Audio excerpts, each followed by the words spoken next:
This was the moment when we began to provide care for the sick. This was the moment when the rise of the oceans began to slow and our planet began to heal.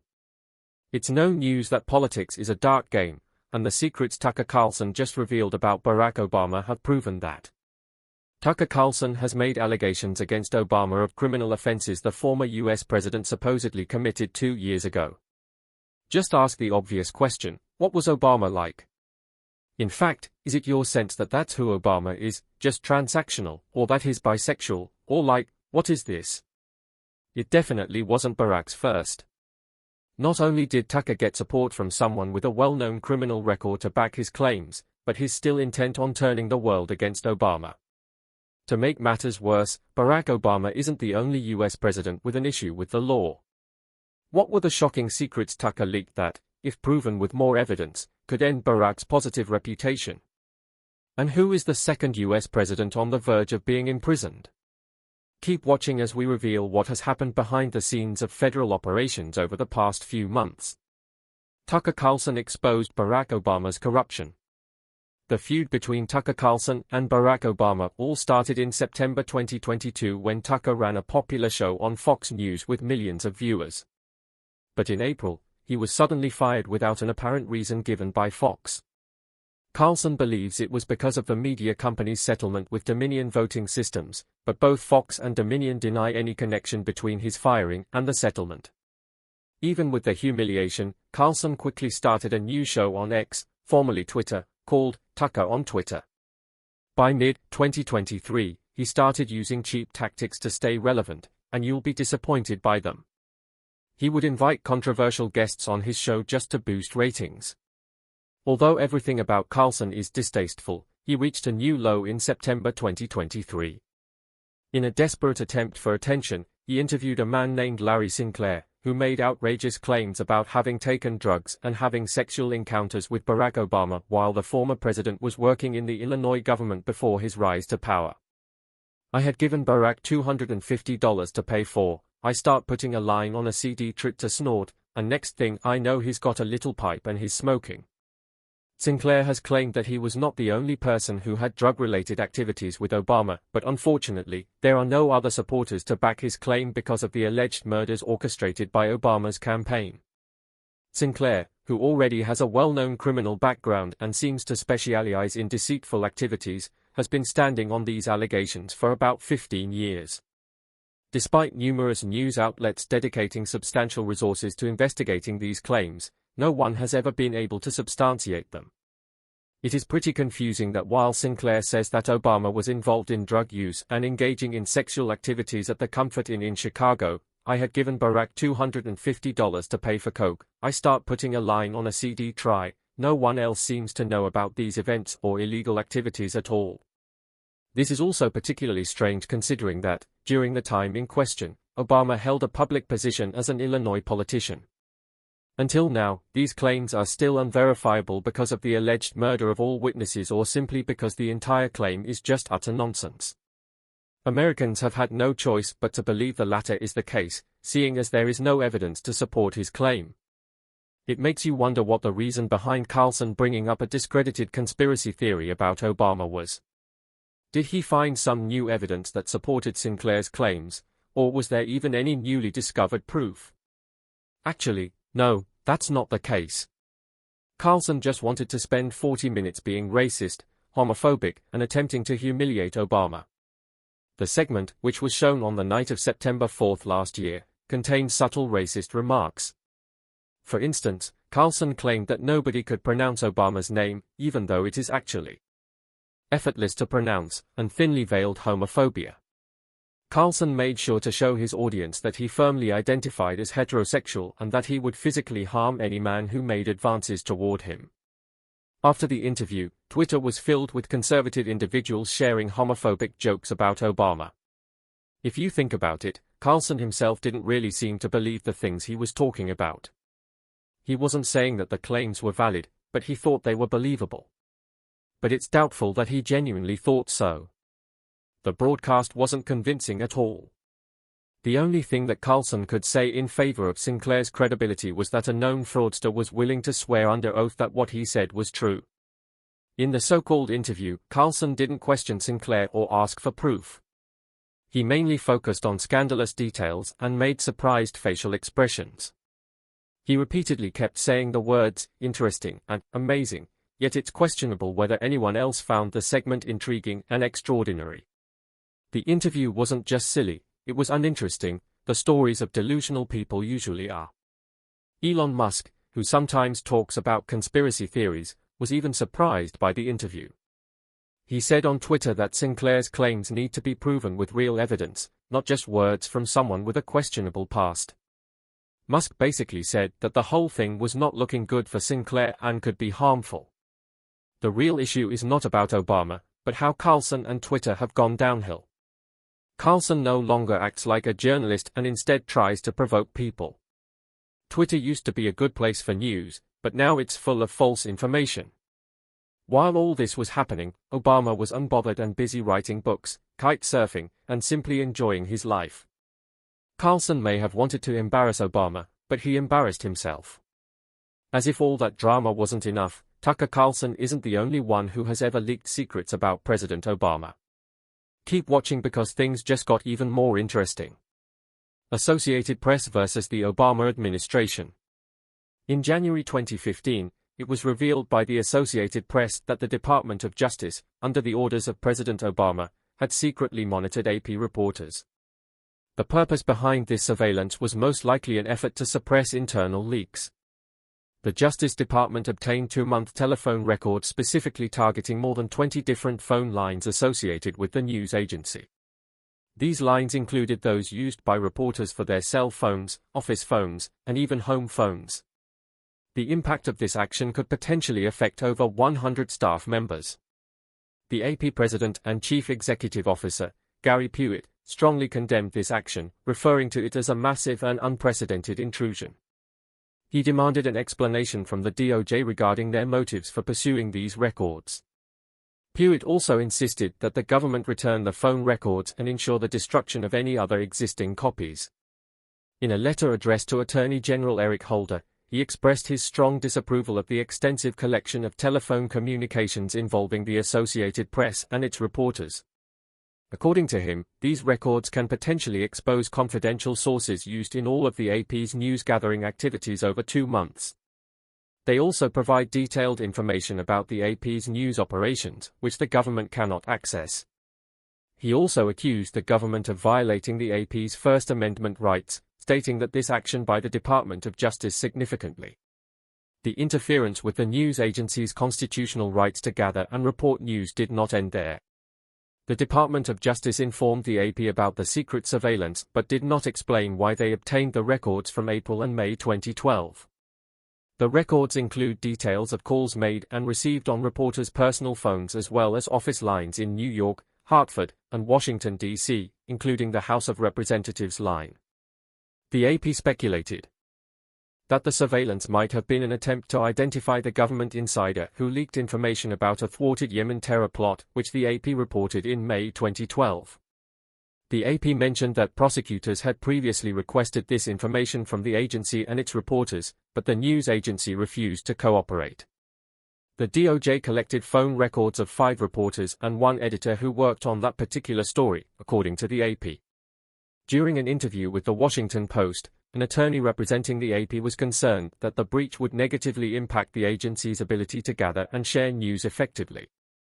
The lawyer, David Schultz, said the privacy breach ruins AP's news-gathering efforts, as sources may hesitate to speak with journalists if they believe they are being used as tools for investigations by prosecutors. Unfortunately, that seems to be the case here. The American Civil Liberties Union also strongly criticized the confiscation, labeling it as an unacceptable misuse of authority. Ben Wisner, the director of the ACLU's Speech, Privacy, and Technology Project, talked about the importance of press freedom in a democracy, as there has always been confidential communication between reporters and their sources. The Obama administration's surveillance of journalists has made many concerned about press freedom and the ability of reporters to protect their sources and maintain confidentiality. The Associated Press has demanded transparency, the recovery of their phone records, and adherence to journalistic principles. This incident has sparked a public debate on finding a middle ground between national security and civil liberties. While addressing security breaches is important, it is equally important to protect the rights of journalists and the public's right to access information. The acts of the Department of Justice in this case have raised worries about the government's intrusion into journalists' privacy and the potential threat to press freedom. It's strange that the entire case died down after the AP revealed the secret, and there has been no update on whether President Obama was guilty. What's interesting in all of this is that Obama isn't the only president accused of alleged shady activities and being on the wrong side of the law. Even current President Joe Biden has had quite a lot to worry about regarding his reputation, and you won't believe the news he's in. Joe Biden's secrets being revealed all started last December. He deceived Americans by claiming he had no contact with his family's foreign business partners, but the truth certainly cannot be hidden in bank records. The evidence presented by the House Committee on Oversight and Accountability, which includes bank records and witness testimonies, clearly shows that Joe Biden truly had interactions with almost all of his son Hunter Biden's foreign business partners. The president had phone conversations, attended dinners and meetings, and even had coffee with these people. Among them were Russian and Kazakhstan oligarchs, an executive from Burisma, and Chinese nationals who collectively channeled millions of dollars to his son. Devon Archer was a business partner of Hunter Biden, who is the son of Joe Biden. Archer and Hunter Biden worked together on many business deals, especially with foreign companies. But one day, Archer decided to tell the truth about what he knew about the Biden family's business dealings. He became a whistleblower, which means he reported wrongdoing to the authorities. Archer testified or told his story to a group of people who investigated wrongdoing. He told them that Joe Biden, the president, was directly involved in Hunter's foreign business dealings. This was surprising because Joe had said he didn't know much about his son's business, but Archer said that wasn't true. He said Joe Biden was very involved and even helped Hunter make deals with foreign companies. Archer's testimony was very important because it implicated Joe Biden in a corruption scheme. This means that Joe Biden might have done something wrong, like using his power as president to help his son make money. This is not allowed and is considered corruption. Archer's testimony was shocking because Americans did not expect the president to be involved in such an offense. This is very serious and could have dire consequences for Joe Biden and his family. A big storm cloud is hanging over the Biden family, and everyone is waiting to see what will happen next. The investigators are now looking into what Archer said, and they might ask more questions or look at documents to see if his statement is true. If they find evidence that Joe Biden truly committed the offenses he has been accused of, he could be in big trouble. He might even have to leave his job as president. Archer's testimony has been very detailed and specific. He has said that Hunter Biden made many deals with foreign companies and that Joe Biden was very involved. He has even said that Joe Biden met with foreign business leaders to help Hunter make these deals. This is very suspicious because Joe Biden might have used his power as president to help Hunter make money. For example, Archer has said that Hunter made a deal with a Chinese company to invest in a Ukrainian energy company. That's not all.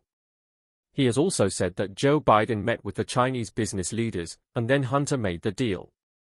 This is very concerning because it looks like Joe Biden might have used his power as president to help Hunter make the deal. Archer has also said that Hunter made many other deals with foreign companies and that Joe Biden was involved in many of these deals. He has said that Hunter even made a deal with a Russian company and that Joe Biden met with the Russian business leaders to help Hunter make the deal. This is very suspicious because the Biden family might have been involved in a corruption scheme. Archer's testimony has caused a big stir, and many people are now investigating the Biden family's business dealings. They are looking at documents and emails, and they are even talking to other people who might have information. This could have big consequences for the Biden family. If the Biden family is found to have been involved in corruption, they could face severe penalties, like fines or even jail time. If you think it's far-fetched, there are literal proofs of his corruption. The Devon Archer and Joe Biden drama continues. Devon Archer mentioned that he knew of at least 20 occasions when then Vice President Biden had conversations on speakerphone with Hunter Biden's foreign business partners. The Democrats want people to think these calls with then Vice President Biden were just about casual topics like the weather. In February 2014, then Vice President Joe Biden had a meal with wealthy individuals from Russia and Kazakhstan who sent millions of dollars to Hunter Biden and his business partners. In April 2015, then Vice President Biden ate with Hunter Biden's foreign business partners, including Vadim Posharsky from the Ukrainian company Burisma. At that time, Burisma was under investigation by Ukrainian Prosecutor General Viktor Shokin for corrupt practices. Then, the former Vice President Biden had a meeting over coffee with Jonathan Lee, who is a business associate of Hunter Biden in China. During this meeting, Vice President Biden also took the time to write a letter of recommendation for Lee's daughter, showing his support and willingness to help. Moving forward to 2015, Vice President Biden hosted a gathering at his official residence for Hunter Biden, Devon Archer, and other individuals involved in business ventures. The main topic of discussion during this gathering was the selection of a new leader for the United Nations. Interestingly, a government official from Kazakhstan who had a keen interest in securing the UN position attended both dinners at Café Milano alongside Vice President Biden. It is worth noting that during this time, Vice President Biden used the pseudonym Robert L. Peters to maintain confidentiality. In 2016, Vice President Biden's staff informed him about a call with the President of Ukraine, Petro Poroshenko. What makes this even more intriguing is that Hunter Biden, who was serving on the board of the Ukrainian company Burisma, was copied on the official email regarding this call. On December 4, 2015, Eric Sharon, a business partner of Biden, sent an email to Kate Bingfield, who worked in the vice president's office. The email contained suggested quotes to be used in response to media inquiries about Hunter Biden's involvement with Burisma, a Ukraine-based company that deals with energy. Later that same day, Kate Bingfield replied to Eric Sharon, mentioning that the vice president had approved the quotes. After a meeting of the board of directors of Burisma in Dubai on the evening of December 4, 2015, Hunter Biden reportedly made a call to Washington, D.C. According to Devon Archer, this call discussed the pressure that Burisma had requested Hunter Biden to help alleviate. In May 2017, James Geiler, who was associated with the Biden family, emailed Hunter Biden and other associates. The email was about splitting the profits from their business deal with CFC, a company linked to the Chinese Communist Party.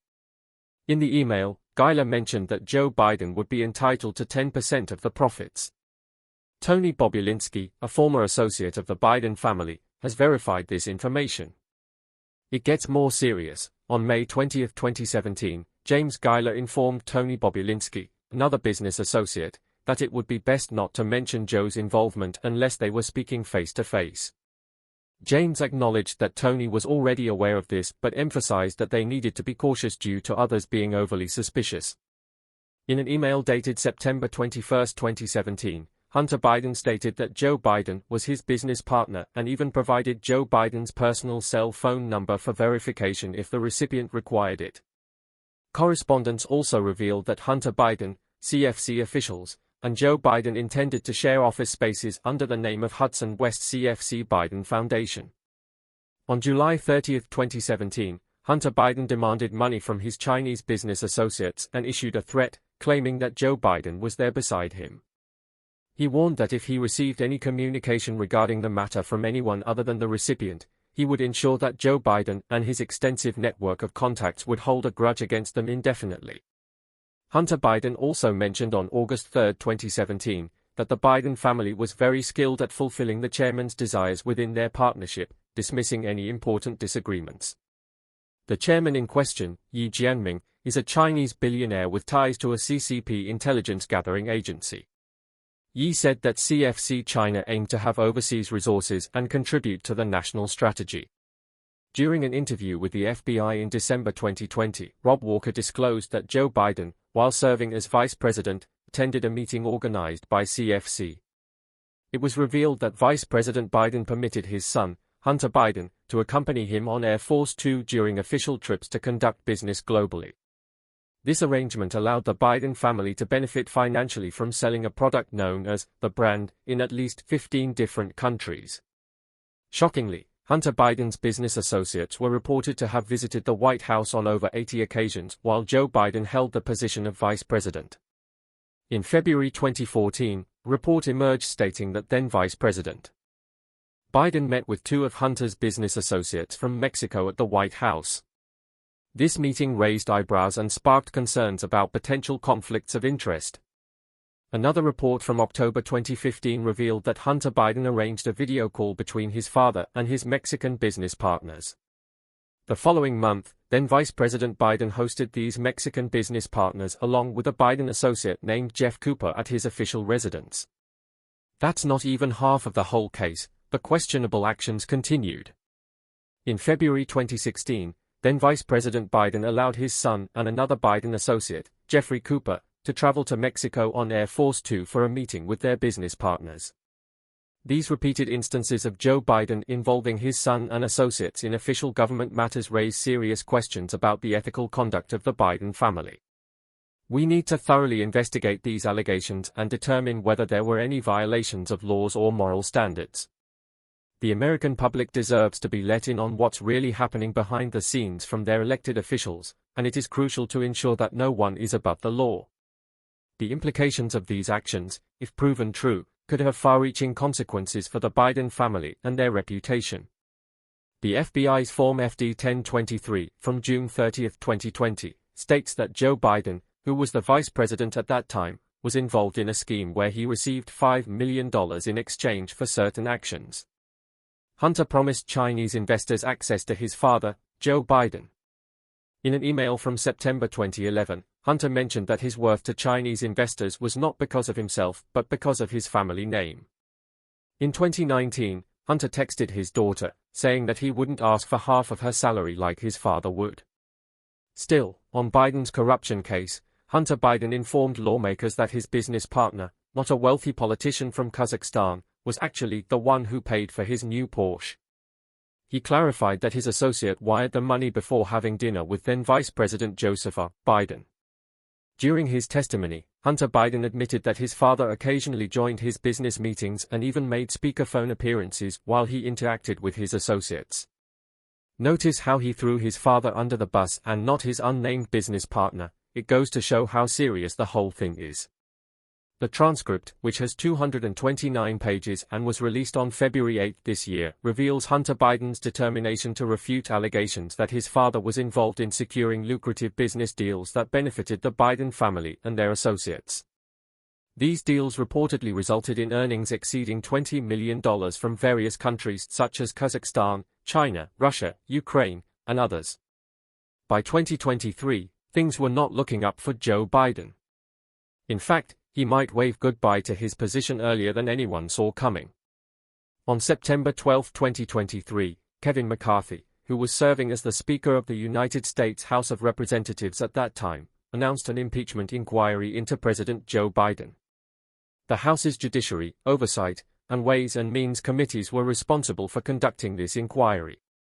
James Comer, the chairman of the Oversight Committee, was appointed to lead the investigation. Before this, Speaker McCarthy had mentioned that a majority House vote would be required for an inquiry.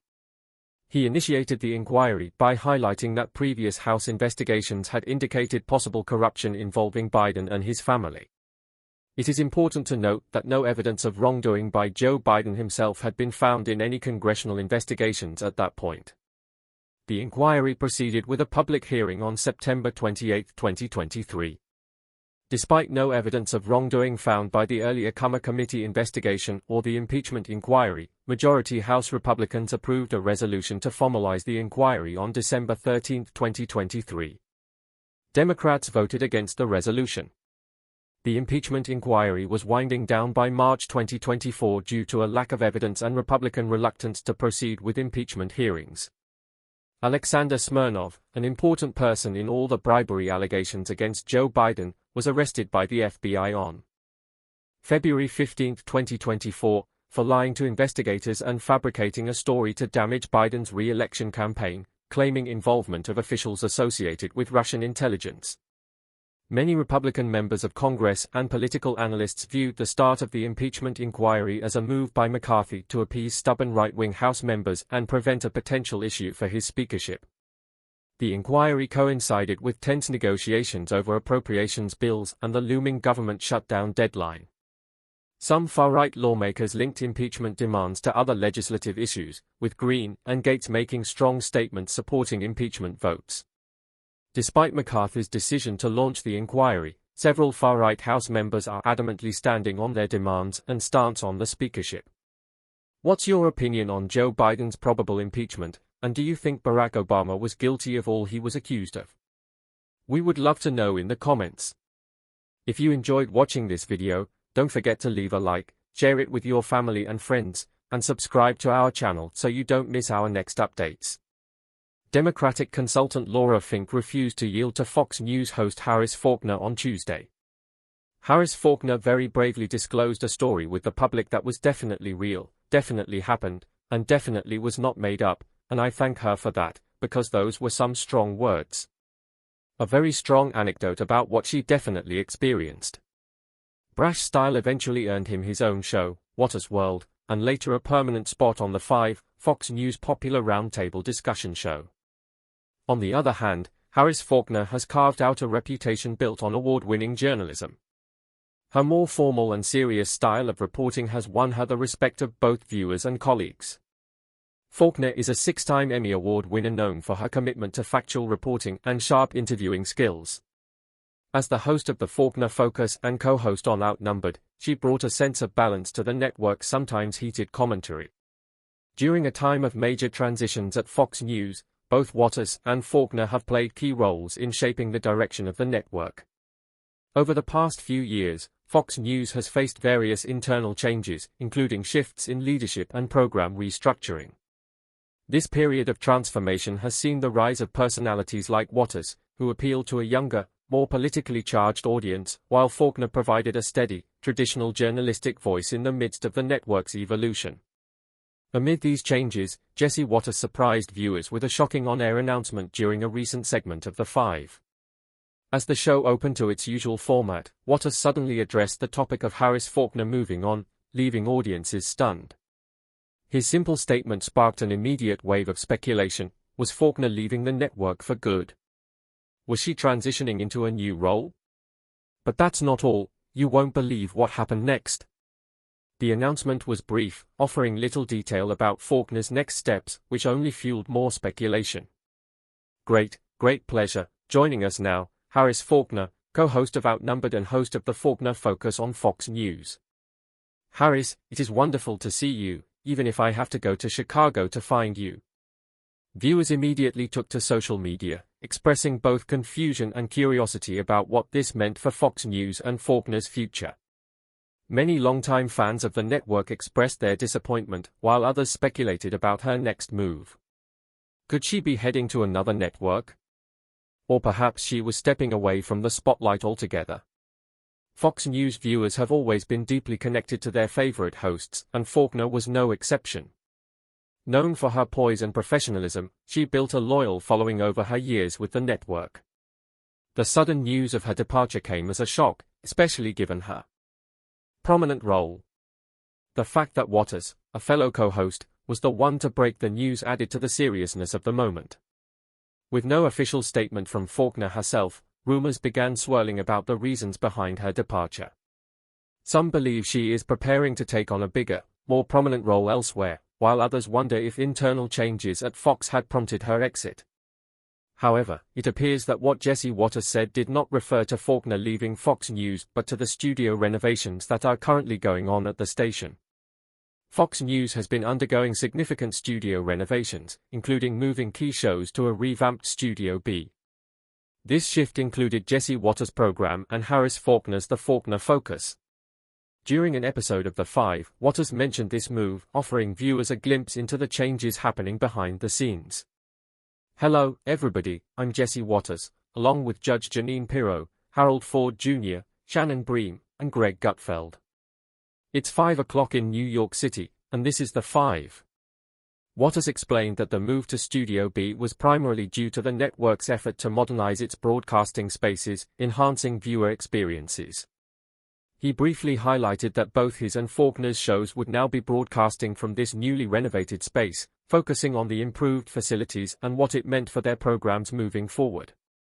While the announcement was largely centered around the logistics of the move, Waters' tone sparked some speculation. Though he didn't directly state anything about Faulkner's future, some fans wondered if there were hints about potential changes in Faulkner's role at Fox News. Fans and media analysts began questioning whether the move to Studio B indicated a larger transition within the network or even possible future shifts in Faulkner's career. However, Waters did not directly address any potential departure or change in Faulkner's hosting duties on the Faulkner Focus. To this point, no official statements have been made regarding any changes to Faulkner's role beyond the move to the new studio. As of now, it appears that the shift is purely a logistical one tied to the broader renovations at Fox News. On our first day in Studio F here at Fox News headquarters, we got a gorgeous brand new set, and we're sitting around, guess what, a brand new table as well, ready to kick off our first discussion. Rather than any significant changes to the network's lineup or Faulkner's future with the channel, the move appears to be part of Fox News' efforts to enhance its broadcasting environment. Given Faulkner's high-profile position at the network, any changes to her role would have a notable impact on Fox News. As the host of the Faulkner Focus and co-host of Outnumbered, Faulkner has been a key figure in the network's daytime programming.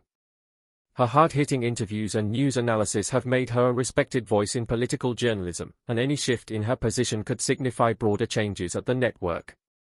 The move to Studio B comes at a time when Fox News is actively realigning its programming to cater to shifting viewer preferences. In recent years, cable news networks have faced increased competition from digital platforms and streaming services, forcing them to evolve their content and delivery methods. At the moment, all signs point to Faulkner continuing her roles on the Faulkner Focus and Outnumbered. Still, the shift to Studio B highlights the ongoing evolution of Fox News, both in terms of its physical space and its programming strategy. It might be surprising that a simple statement by Jesse Waters would ignite speculations about Faulkner leaving, but following the high-profile exits of other major Fox News personalities, we can see why the speculations began. Longtime Fox News host Tucker Carlson is parting ways with the network, his last day hosting Tucker Carlson Tonight. There have been departures like those of Megyn Kelly in 2017 and Shepard Smith in 2019, which set a precedent for speculation whenever a major Fox News figure became less visible or made vague comments about their future. So, I'll be leaving Fox News at the week's end. Recently, I asked the company to allow me to leave Fox News. The media industry is no stranger to these kinds of rumors, especially when they involve well-known personalities like Faulkner. With her prominence on the network, it's no surprise that people began to wonder if she would be the next to leave. However, unlike some of her peers, Faulkner has remained tight-lipped about the rumors, neither confirming nor denying them directly. This silence has only fueled more speculation, as some viewers and insiders interpret it as a sign that she might be considering her options. Harris Faulkner's career at Fox News has been nothing short of remarkable. Since joining the network in 2005, she has risen to become one of its most respected and recognizable faces. With her journalistic expertise, Faulkner has covered some of the most significant political and national events of the past 2 decades. Her ability to deliver news with both authority and grace has earned her numerous accolades, including 6 Emmy Awards. Faulkner's rise to prominence began with her role on Outnumbered, where she showcased her sharp interviewing skills and ability to hold her own in fast-paced panel discussions. Her transition from Outnumbered to her own show, The Faulkner Focus, was a testament to her growing influence at Fox News. Among Faulkner's career highlights is her Peabody Award, a prestigious honor that recognizes excellence in journalism. This achievement, along with her many Emmy wins, cements her reputation as one of the top news anchors in the industry. Her ability to balance hard news with thoughtful commentary has made her a trusted voice for millions of viewers. Prince Harry was born on September 15, 1984, at exactly 4:20 p.m. British summertime in the Lindo wing of St Mary's Hospital in Paddington, London. He is the second child of Charles, Prince of Wales, who later became King Charles III, and his first wife, Diana, Princess of Wales. At the time of his birth, his grandmother Elizabeth II was the reigning queen. Harry was baptized Henry Charles Albert David on December 21, 1984, at St George's Chapel in Windsor Castle by Robert Runcie, the then Archbishop of Canterbury. His family, friends, and the public have always called him Harry, and his brother William often called him Harold. Harry and his older brother William grew up at Kensington Palace in London and at Highgrove House in Gloucestershire. Princess Diana, determined to make her children have some sort of normalcy in their royal upbringing, sought to give her sons a taste of the world beyond palace walls. She made sure they visited a variety of places, from Walt Disney World and McDonald's to AIDS clinics and homeless shelters. From a young age, Harry joined his parents on official trips, including their first overseas tour to Italy in 1985. He also traveled with them to Canada in 1991. In 1996, Harry's parents would sadly divorce, and just a year later his mother died in a car crash in Paris. She'd had a quite severe head injury, but she was very much still alive on the back seat, and those people that caused the accident, instead of helping, were taking photographs of her dying on the back seat. While he and William were staying with their father at Balmoral Castle, their father broke the news of their mother's death to them. At her funeral, Harry, then 12, walked behind the funeral procession with his father, brother, grandfather Prince Philip, and some other people. Harry and William inherited the majority of their mother's £12.9 million estate when they turned 30, with each brother receiving £10 million by 2014. They also received many of her personal belongings, such as her wedding dress, dresses, diamond tiaras, jewels, letters, and paintings. Additionally, they were given the original lyrics and score of "Candle in the Wind," performed by Elton John at Diana's funeral. Harry and his brother also shared an additional £4.9 million, which came to them as a trust fund from their grandmother, Queen Elizabeth the Queen Mother, when they turned 21, and £8 million more when they turned 40. Since William will become king, he is expected to benefit from additional financial support, leaving Harry with the larger share of the Queen Mother's inheritance. As for his education, Prince Harry, like his father and brother, would follow the path of attending prestigious private schools. His early years of learning began at London's Jane Minors Nursery School and the pre-preparatory Wetherby School. From there, he moved on to Ludgrove School in Berkshire, setting the stage for his next big step. Harry's academic journey took a notable turn when he passed the entrance exams and was admitted to Eton College.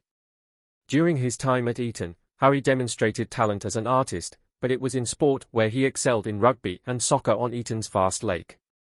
This choice marked a departure from the family tradition of Gordonstown, a school attended by his grandfather, father, 2 uncles, and 2 cousins. Instead, Harry followed in his elder brother William's footsteps and adhered to a different family tradition, Eton College, which was also attended by his mother's father and her brother. After finishing school, Harry decided to take a gap year. During this time, he ventured to Australia, where he worked as a jackaroo on a cattle station, learning the ropes of ranch life. He also participated in a thrilling polo match between Young England and Young Australia. Harry didn't stop there. He traveled to Lesotho, where he made a big impact working with orphan children. His experiences there were captured in a moving documentary film titled The Forgotten Kingdom, Prince Harry in Lesotho. As part of his royal duties, Harry would serve in the military for a while. In 2006, it was announced that Harry's unit was scheduled to be deployed in Iraq the following year. Then, in October of that same year, Harry completed the troop leader's course and returned to his regiment in Windsor, where he was given command of a troop consisting of 11 soldiers and 4 scimitar reconnaissance vehicles. On February 22, 2007, the Ministry of Defense and Clarence House announced that Harry would be deployed to Iraq with his regiment as part of the 1st Mechanized Brigade of the 3rd Mechanized Division. The Palace and Ministry of Defense agreed with the media on more open, managed press access to Harry's tour of Afghanistan. Harry supported this decision, even stating that he would leave the army if he was ordered to stay behind while his regiment went to fight. Harry would go on to also serve in Afghanistan in 2012, and he would later reveal in his 2023 memoir Spare that he flew on 6 missions that resulted in him killing 25 Taliban members. Harry also wrote about how he had been trained to see enemy casualties not as individuals but as chess pieces taken off the board. He explained that the number of casualties didn't bring him any satisfaction or shame. After Harry's comments were published, Pen Farthing, a former Royal Marines commando and founder of the No Dogs charity, was evacuated from Kabul on January 6, 2023. This move was made to protect him from potential revenge attacks. Harry's statement sparked strong reactions from both Taliban members and British politicians and military figures. After leaving military service, Harry decided to focus on his royal duties. At the age of 21, he was appointed as a Councillor of State and began his duties in this role. On January 6, 2009, the Queen gave Harry and William their own royal household. Before this, their affairs were managed by their father's office at Clarence House in London. The new household announced that they had set up their own office at nearby St James's Palace to manage their public, military, and charitable work. As part of his charity work, Harry led an official trip to Belize in March of 2002 as part of the Queen's Diamond Jubilee celebrations.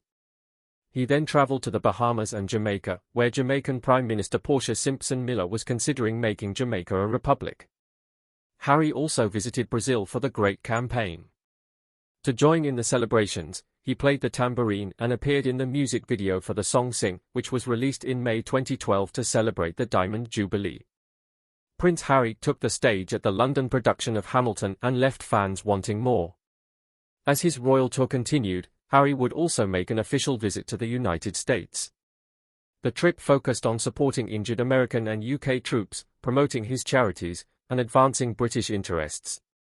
His visit included stops in Washington, D.C., Colorado, New York, New Jersey, and Connecticut. In New Jersey, he met survivors of Hurricane Sandy. In October 2013, Harry took his first official tour of Australia, where he attended the International Fleet Review at Sydney Harbour and visited the Australian SAS headquarters in Perth. In May of the following year, Harry travelled to Estonia and Italy. In Estonia, he visited Freedom Square in Tallinn to honour fallen Estonian soldiers, attended a reception at the Estonian Parliament, and took part in a military exercise. While he was in Italy, he commemorated the 70th anniversary of the battles at Monte Cassino, where Polish, Commonwealth, and British troops fought. On November 6, 2014, to honour fallen heroes, Harry opened the Field of Remembrance at Westminster Abbey, a role usually carried out by Prince Philip. Harry was also passionate about charity work, just like his mother, Princess Diana, was, and it can be seen from his support for numerous charity organisations. In 2006, Harry visited the Manse Children's Home in Lesotho.